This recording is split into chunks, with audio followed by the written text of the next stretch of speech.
সংযুক্তা না। আজকে আমার নৃত্য প্রতিষ্ঠান আরাধনা কলাকেন্দ্র ৬ষ্ঠতম অ্যানুয়াল প্রোগ্রাম। তো আমাদের মূলত আমার প্রোগ্রামে আমি কত্থকটা শেখাই। তো আমার প্রোগ্রামে আমার সমস্ত বাচ্চারা কত্থক নৃত্য পরিবেশন করবে, তার সাথে সেমি ক্লাসিক্যাল প্রোগ্রামটাই আমরা রেখেছি।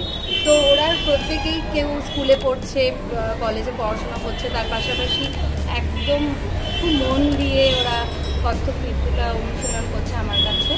তো আমি নিজে রবীন্দ্রভারতী থেকে কত্থকে পাশ করেছি মাস্টার্স ডিগ্রি।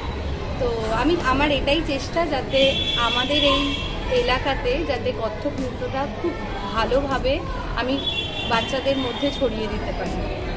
আজকে কি করছেন?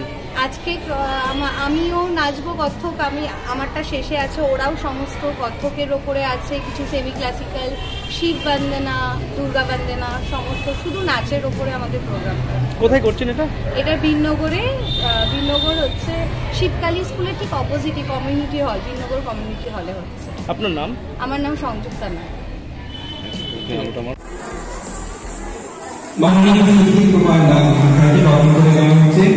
একটু হাততালি চাইব। আপনাদের নিজেদের অনুষ্ঠান, আপনারা একটু হাততালি দিলে বেশ ভালো লাগে।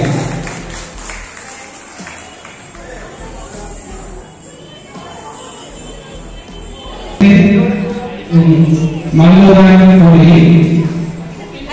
আমরা মানবিক পর্বের মধ্যে দিয়ে পুষ্পার্পণ করছে ছোট ছোট ছাত্রছাত্রীরা। খুব সুন্দর একটি মুহূর্ত। অডিয়েন্সে যারা রয়েছেন আরাধনা কলাকেন্দ্রের এই বছরের বার্ষিক অনুষ্ঠানটি যাতে সুন্দর ও মঙ্গলময় হয় সেই প্রার্থনায় পুষ্পার্পণ প্রধান এই পুষ্পার্পণ প্রদানের মধ্যে দিয়ে মাধ্যমিক পর্বের শুভ সূচনা। ইতিমধ্যে সৌমিক মুখোপাধ্যায় প্রখ্যাত কত্থক নৃত্যশিল্পী, তিনি